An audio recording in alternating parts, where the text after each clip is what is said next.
ယောက်ျားဆိုတော့ဖောက်ပြန်မှာပဲ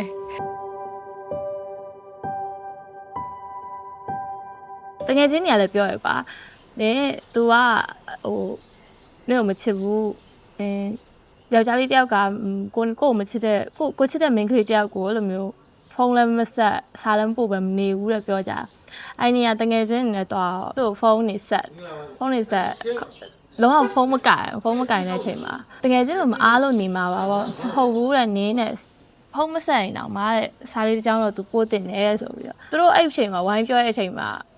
ဟိုညီမတကယ်ချင်းညီမတခါမှမអော်ဘူးတဲ့ဟာကိုသူတို့တော့အဲ့လိုអော်ပြီးတော့ဟိုမင်းတို့သူ့အကြောင်းဘာသိလို့လဲဖာညာဆိုပြီးပြောပြီးတော့သူတို့တော့ပြန်អော်ခဲ့တာဒါပေမဲ့နောက်နေ့ကျတော့ဟိုညီမတကယ်ချင်းကသူ့ကျင်မှာဆော့တော့အဲ့ဒီအချိန်ကကောင်မလေးတယောက်နဲ့သူနဲ့ကတွဲနေရတဲ့သူနဲ့ပတ်သက်ပြီးခံပြေတော့အဲ့လိုသူ့ကိုနောက်ဆုံးအချိန်သူအဲ့လိုမျိုးရှုပ်နေရအောင်ညီမသိပါတယ်အချိန်မှာသူ့ကိုလည်းမေးလိုက်ပြီးတော့အဲ့အချိန်မှာ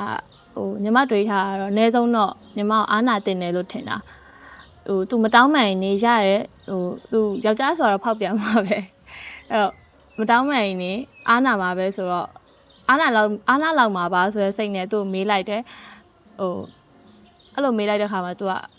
ဟိုကြီးစားမှမဟုတ်တာတဲ့တိုင်းဟို saturation ထားတာဆိုတဲ့စကားလုံးဝ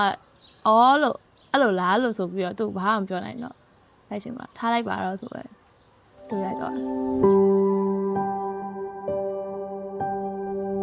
ပြန်မဖြစ်နိုင်တော့ဘူးဆိုတာလည်းသိရကြဟိုလိုစူပါကနောက်ဆုတ်သွားတယ်လို့ပဲတွေ့စူပါကပဲနောက်ဆုတ်လိုက်တော့မယ်ပေါ့နော်